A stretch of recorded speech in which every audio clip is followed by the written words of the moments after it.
Today's video will be a little bit different to the usual content. There'll be no exciting intro, as this isn't that type of video. Driving a HGV can be a very dangerous profession, and today we'll be looking at a very sad event that took place on this date exactly 13 years ago. It saw 7 people lose their lives. Let's discuss it on The Trucker's Eye.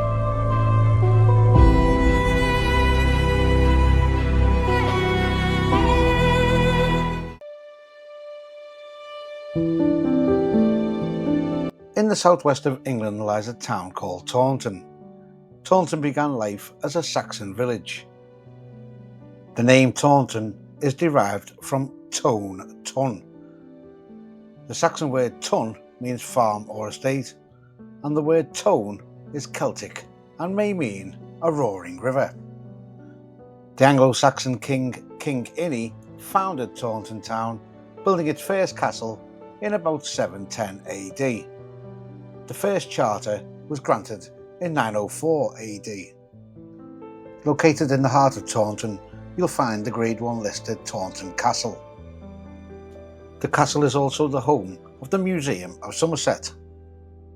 Other attractions found in and around Taunton include Hestercombe House and Gardens, which is thoroughly worth a visit if you ask me. Also, if you fancy a flutter, you'll also have the racecourse.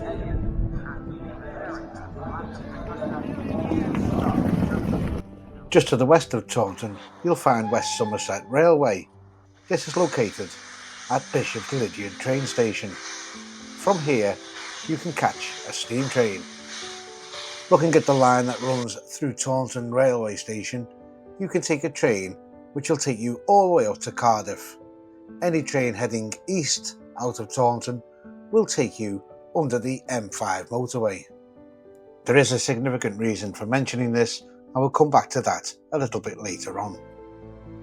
The M5 motorway itself runs from Birmingham right down to Exeter, and it passes Taunton on the east side. In the video, we are currently travelling north and just past junction 25. As you can see, we are crossing the River Tone.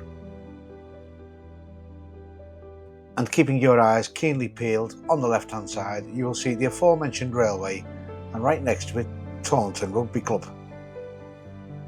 And on the 4th of November in 2011, the rugby club would unwittingly find itself under a lot of scrutiny.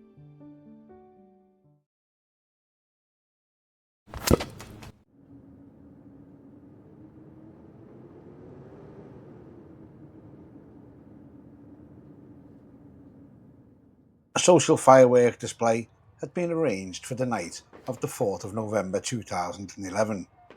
Many events like this are held around the 5th of November in the UK to celebrate Guy Fawkes Night. The area itself is also prone to foggy conditions, and on this night that was also the case. The fireworks display was reportedly to finish at 20:15 PM. Unbeknownst to anybody else, at 2025, tragedy struck on the nearby M5 motorway.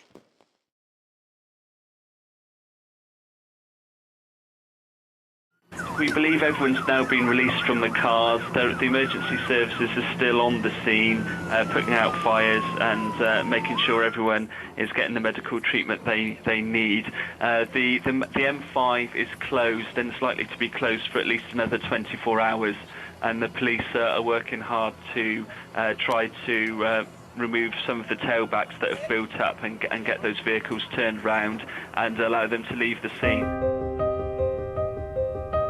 7 people had been killed and 51 people had been injured in one of Britain's worst ever motorway crashes. Amongst the 7 dead, there was 2 HGV drivers who were killed, who were both driving separate trucks and both working for the same company. Outside of the haulage industry, Samworth Brothers may have a name that's not familiar with most people. However, I guarantee that many people will know most of their products. Back in 1998, Samworth Brothers formed their very own reputable distribution company. Their trucks are regularly seen up and down most motorways in the UK. Obviously, losing an employee to any kind of tragedy is a shock to any company. Who knows how any company can deal with the loss of 2 employees in the same tragic accident. Paying tribute to Kai Thomas, a driver who had been working for Samworth Brothers for more than 15 years, Tara Davis, transport manager, said, "Kai was very well known and respected member of our team.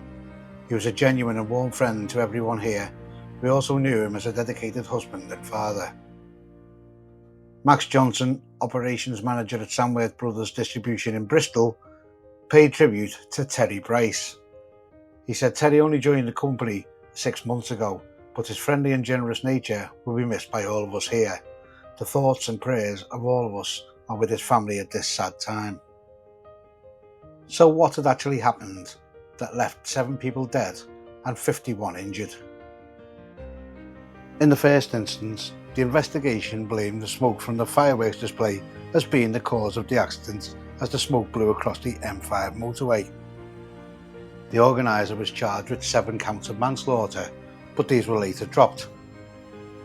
Instead, he was charged under the Health and Safety at Work Act with failing to operate a display so as to ensure that others who might be affected were not exposed to risks. However, Mr Justice Simon ruled that the man had no case to answer following an application from the defendant's barrister at the halfway point in the trial. He said that the prosecution's case was heavily weighted on hindsight, and there was not sufficient evidence to show that the defendant ought to have foreseen that smoke from the display could have drifted and mixed with fog to create thick smog. I have therefore concluded that the evidence is such that the jury cannot continue in these circumstances, and it is my duty to stop the trial and order an acquittal, he said. Ultimately, the conclusion is that this was just a very, very tragic accident. So once again, it's over to you to put your thoughts in the comments section. Have you ever found yourself driving in fog so thick that you can't see in front of you? Obviously, covering such a tragic event, it's hard to ask people to like a video. But if you have taken anything out of the video, just please click that thumbs up and don't forget to subscribe for the channel. I'll see you next time on The Trucker's Eye.